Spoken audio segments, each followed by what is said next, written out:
Hello, everyone. If you like what I'm doing here, please consider subscribing, liking, and commenting. It would really help the channel out quite a bit. Thank you very much. Theater 1030 presents from Vancouver, Dr. Mcgreggor and the Case of the Curious Bone, a play by Betty Lambert.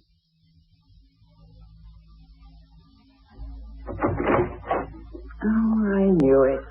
1 night out of 10, you're home on time. And it has to be tonight.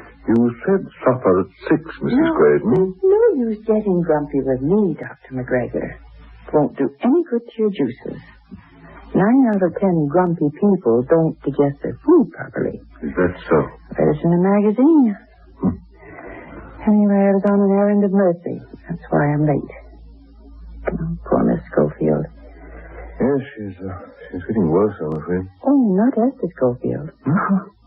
No, she's got nurses running after her day and night. Yes, and she makes them run, too, if I have an eye in my head. No, it's poor Miss Jenny I was thinking of. All alone in that big old house. Yes, sir, I've never been inside that house. Well, it's too big a place for 2 old ladies to handle. The whole west wing's closed up. Everything's in a dreadful state with Miss Esther in the hospital. The cupboards are a disgrace. And you looked in all the cupboards, of course. But I had to find a tea towel now, didn't I? I had to dry a week's dishes. It's a strange business. I always wonder what happened to make them so distrustful of people. Oh, it's a sad story. Huh? My old aunt, she was a girl at the time. She told me about it. Really? Yes. Tragic, really. Love. That's so. If some people think other people are nosy parkers, just because they have to look in the cupboard for a tea towel, then some people shouldn't be nosy parkers themselves. Yes. Well, it's all so long ago. I'm sure it's of no consequence. They shut up the house right after it happened, 50 years ago. Sent off the servants without a day's notice. Cut off all their friends. Oh, they lived like hermits. If Miss Jenny's not too well, I suppose I really ought to drop by sometime. She's just getting on, you know. I don't think she needs a doctor. There's nothing to see anyway. It's just a big old house. Mrs. Graydon, I am not interested in the Schofield house as such or in the local gossip. However, as Miss Esther Schofield's physician, I suppose I could be considered the family doctor. Oh, yes. You haven't a curious bone in your body. Of course, the Schofields are always odd. Oh, Mr. Schofield, now, he wouldn't even trust the banks. He built a special room to keep his money in. And those high walls, well, that was his doing. The sun never gets inside that house. It smells quite musty. I take it they were left waiting at the altar or something. Well, no one ever really knew which one he jilted, but as you say, it's an old story. No one would be interested now. Of course. But you know, it's really my duty to check up on Miss Jenny, huh? Make sure she's eating properly. Yes. Doctors can go anywhere. That's just professional interest.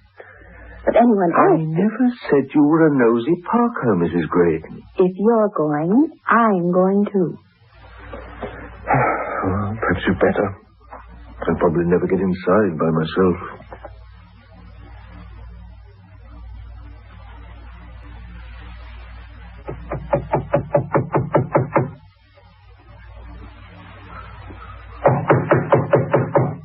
She doesn't answer at first. You just have to keep right on. Miss Jenny? Miss Jenny, I know you're in there. She's got so deaf, you know, she can't hear a thing now.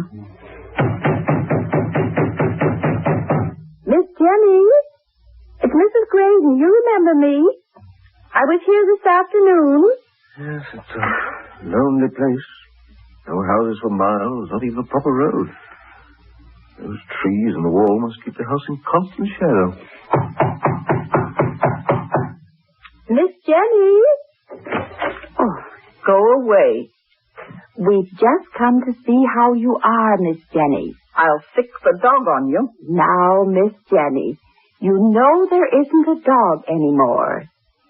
This is Dr. Mcgreggor. It's not me who needs a doctor. It's Esther who's sick. You the doctor who's taking care of Esther? Yes, I am. Going to die? Doing all that is humanly possible, Miss Jenny. Slip in now. She's not so bad once you get inside. I know what you said. We'll only stay a minute, Miss Jenny. Tell that woman to stop shouting. Training like a horse. So, you're Esther's doctor. I hear they cough up blood when they've got what she's got. That true? Miss Esther was resting satisfactorily this afternoon. Never could stand the sight of blood, Esther. Always squeamish. Miss Esther's in good hands with Dr. Mcgreggor. There she goes again. I don't think there's any need, Mrs. Gregg. Think I don't know? People always shouting. I thought I might check you over, Miss Jenny. If you don't mind, perhaps I could listen to your heart? Nothing wrong with my heart. Yes, Esther always thought I'd be the first to go. Now, breathe deeply, please. Good. Once again. Thank you. I know what goes on. I saw you coming up the walk. I was here all the time. Training like a horse. Who is that woman? Mrs. Graydon is my housekeeper. Don't mind me. I won't say a word. There we are. Heart seems very good. Any stomach trouble? Eat what I like. Pound of $1. I'll live to be 100. I'll outlive her anyway. She thought she'd dance on my grave. Now, say What for? Well, I want to take a look at your throat. Yes, everything seems fine. Now, I'll just take your blood pressure if you'd like to roll up your sleeve. Always jealous of me, you know. Plain as a turnip, Esther. Miss Jenny, do you mind rolling up your sleeve? That's enough, young man. There's nothing wrong with me. Very well, Miss Jenny. Think I don't know what you came for? Nice bit of gossip, that's all you were here for. You'd like to know, wouldn't you? Well, I'll tell you this much. It wasn't her he wanted. I was the beauty. Look at these bones. You can still see it, can't you? I'm sure you were an extremely handsome woman, Miss Jenny. Now, if I could just wash my hands. Oh, it's up the stairs. I'll be right back. Where's he off to? The doctor just wants to wash his hands, Miss Jenny. He'll be right down. He was a bit like that Dr. Chip. Who? Your young man? You'd like to know, wouldn't you? Never you mind. Yes, younger, of course. But there's something quiet. He was, too, quiet. That's what he couldn't stand about Esther. Always talked your ear off, Esther. I used to watch him looking polite, and Esther's mouth going a mile a minute. I just used to turn away. That made her boil. What's he doing up there? Well, she was plain as a horse, and not the front end either. No, I was the one. I know things just as well as you or anybody. I'm sure you do, Miss Jenny. He's taking his time about it. Maybe he's got lost. Go up and get him. Go on. All right, Miss Jenny. There's no need to push. Could have washed his hands in the sink. Bunch of gossipy old snoops poking and prying.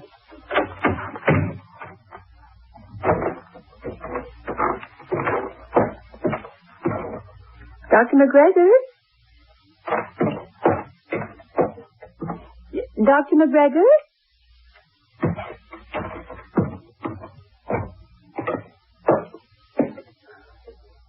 Dr. Mcgreggor? Oh. It's just me. Oh. I must have taken the wrong turn. Oh, I should have warned you. That's the part of the house that's shut up. Oh. The whole west wing. That's where old Mr. Schofield used to have his rooms. Well, I seem to be in a hall. But I tried the first switch I found, and no light came on, so I realized I'd taken the wrong turn. Here, just a minute while we're up here. Hold the door open a minute. Yes, you can see down the hole in the light from the top of the stairs. Look at A wing can't be shut off, though. Oh, yes, it is. It's for years and years. But someone uses that room at the end. Look, you can see footprints in the dust. There are mine going up to the light switch, but the others go right up to that room at the end of the hall, the one with the iron door. That must have been his room. The father's, where he kept all his money. We'd better go down now, Doctor, or she'll have a fit. Yes. I wonder how recent they were, the footprints. Hard to tell in that light.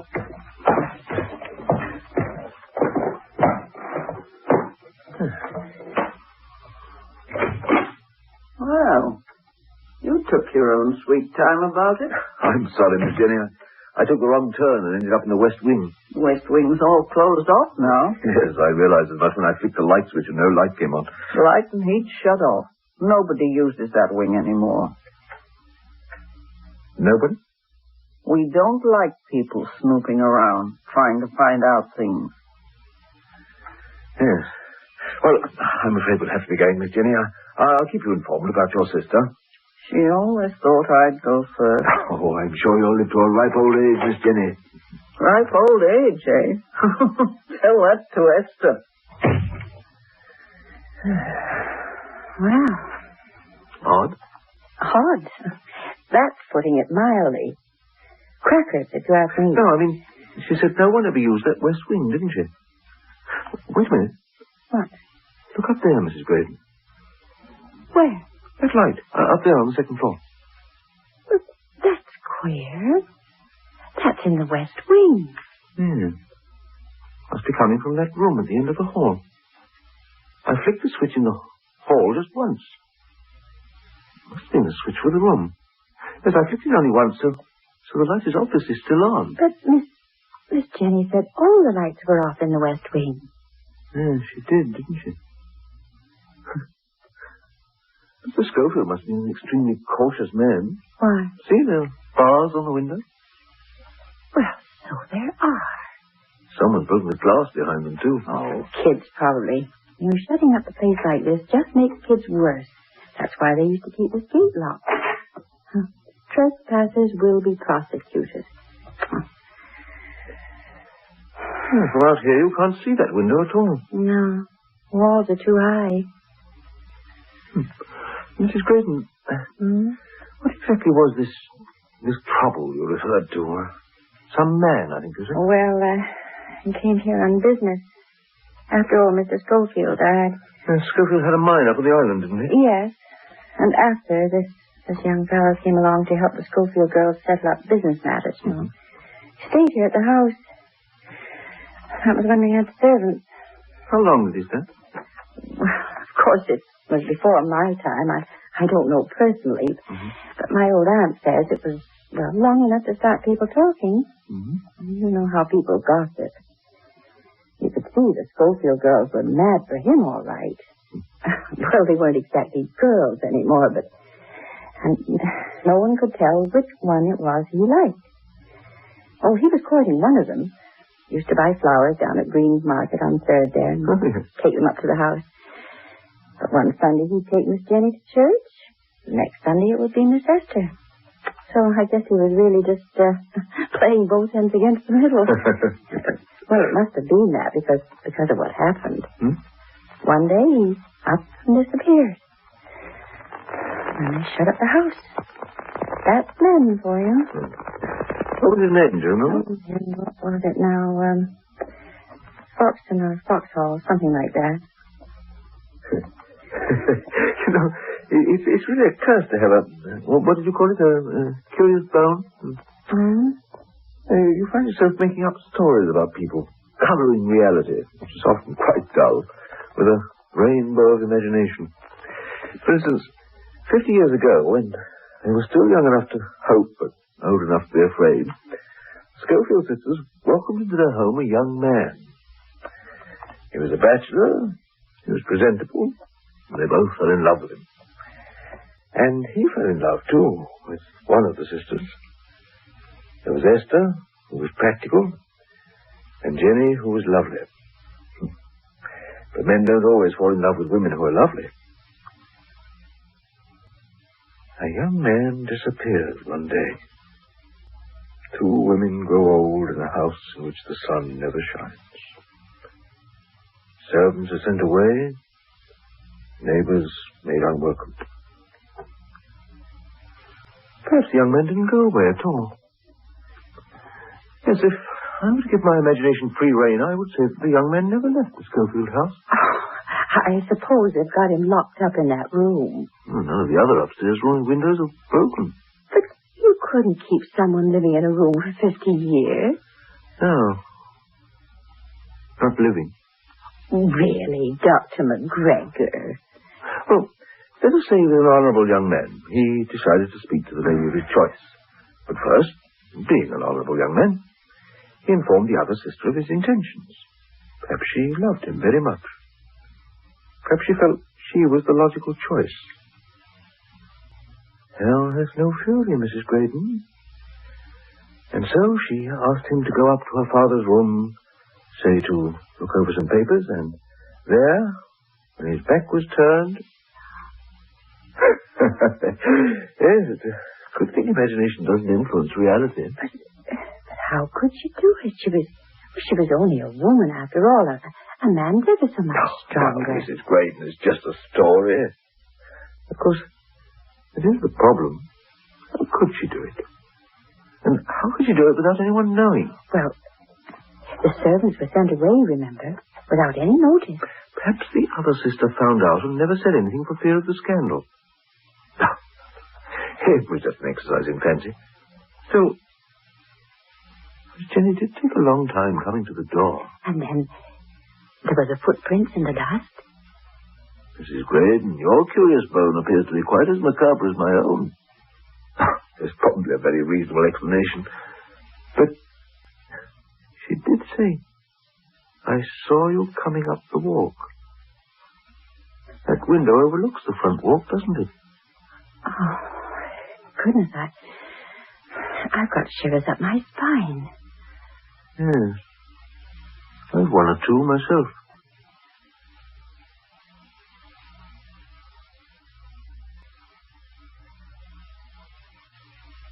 Nothing serious, is it? I hate it when telegrams come.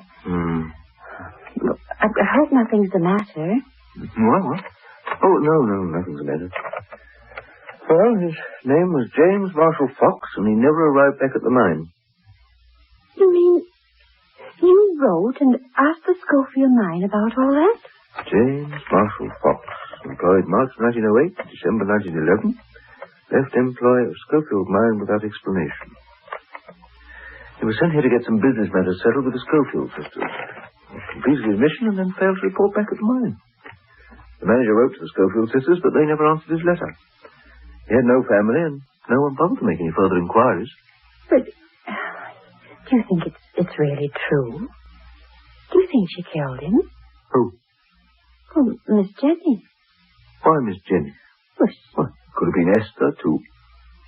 Jenny must have been sick years ago. She said Esther expected her to die first. Esther could have killed him more easily, being stronger. But Miss Esther was squeamish. Miss Jenny said so herself. Couldn't stand the sight of blood. Oh, I can't see how Miss Jenny could have shut off the west wing without Miss Esther knowing why. After all, Miss Esther always managed the house. Oh, but we mustn't judge Miss Jenny like this. We can't be sure she was the one who did it. No, and she did say she was the one he really loved. Yes, but when a lady protests too much... Hello? Yes, this is Mcgreggor. When? Oh, I see. Yes, it can happen like that. It's a blessing it was over so quickly, I suppose. Thank you, nurse. I'll be right down. That was the hospital. Miss Esther Schofield passed away 5 minutes ago.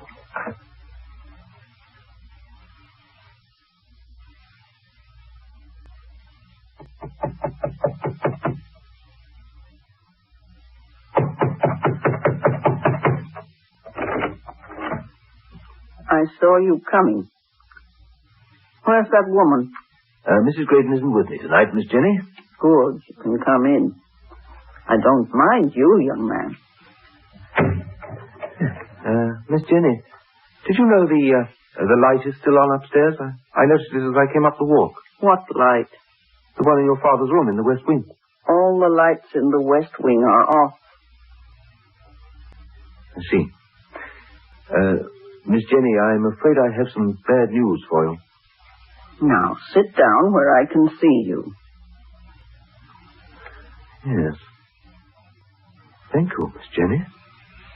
Now, tell me, how is Esther? Miss Jenny, I said I'm afraid I have some bad news for you. So, she's dead, is she? It was very sudden. She didn't suffer. She didn't suffer? Are you sure? It was an easy passing. You don't fool me. Everybody suffers when they die. Did she know she was dying? Just for a moment, I think. The nurse said she asked for you. For me? Esther asked for me? She seemed to think you were ill. The nurse said she kept asking, "Where's Jenny?" And then she said you were ill. She seemed to think you were in bed with pleurisy. So, Esther's dead. Don't go for a minute, young man. You've got nice eyes. He had nice eyes, too. You loved him very much, didn't you, Miss Jenny? He loved me, too, no matter what Esther said. But Esther said he loved her. Was that it? You listen to me. He never took to Esther. I know the flowers were for me. But I was in bed when they came, and she took the note off. That was when I had pleurisy. But there's nothing wrong with me now.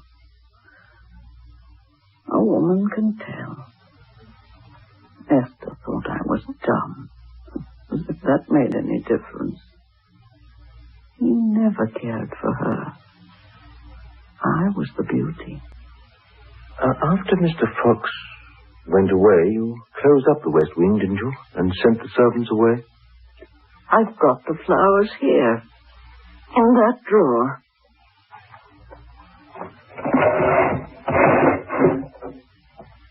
They were roses. You can't tell now what they were. I hid them from her. But you couldn't hide everything from Esther, could you, Miss Jenny? She had to know why the west wing was closed up. I know they were for me. I know they were.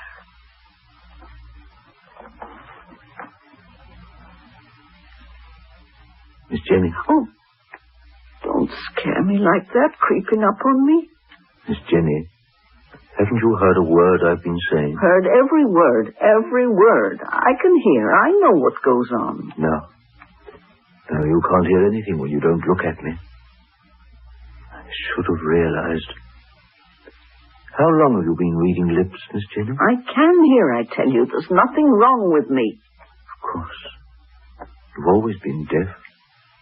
Even as a child. That was why you said people always shouted at you. You could tell they were shouting from the way the muscles in the throat strained. Just as you can tell when I'm speaking loudly. Or Mrs. Graydon. And that was your secret. That was what you didn't want anyone to find out. But he loved me in spite of that.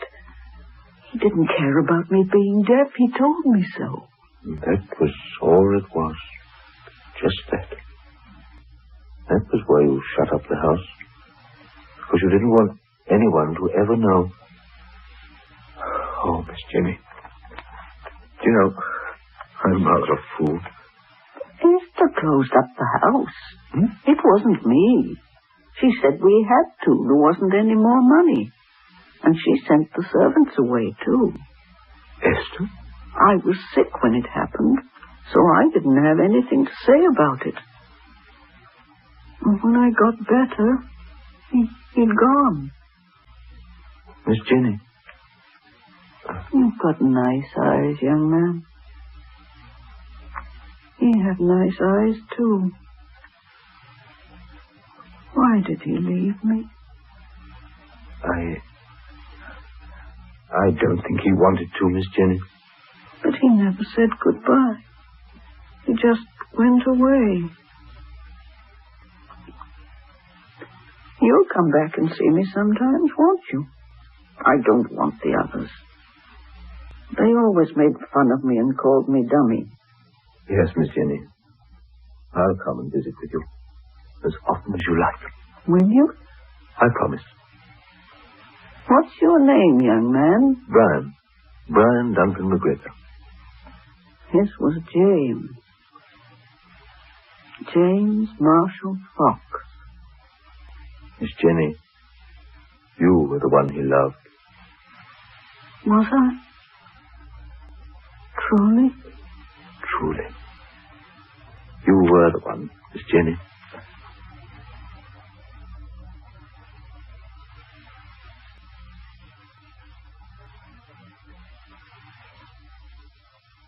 I should have known all along it was Miss Esther. But even tonight, when I saw the light still on in that upstairs room, I couldn't understand what it meant. The light was still on? I don't see what you mean. She opened the door immediately tonight, and yet the light was on in that upstairs room. That means it must have been on since we were there the other night.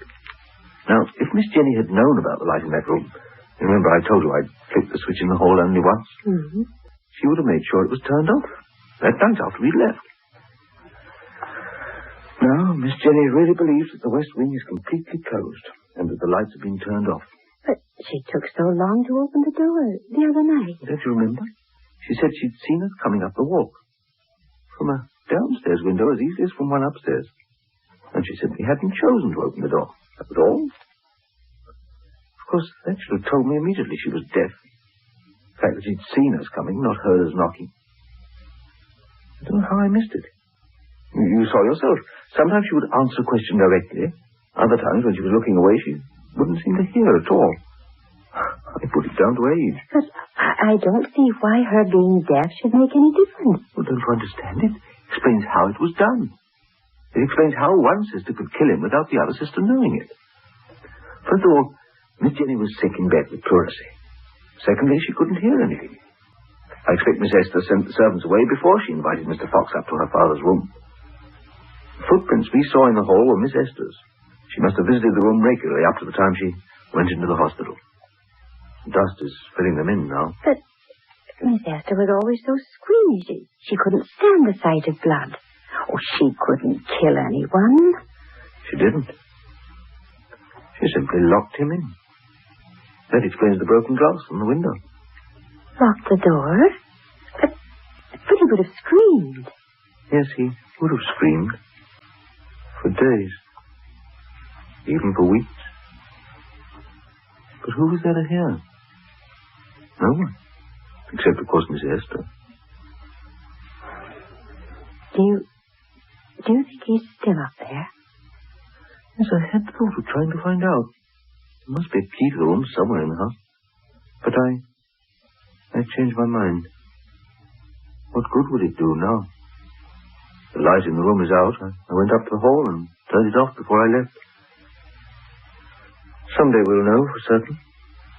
Until then, let's pretend it was all a story. Just the fancy of a curious bone. Dr. Mcgreggor and the Case of the Curious Bone, a play by Betty Lambert. Ray Brown played the part of Mrs. Graydon. Roy Brinson was Dr. Mcgreggor, and Barbara Tremaine, Jenny Schofield.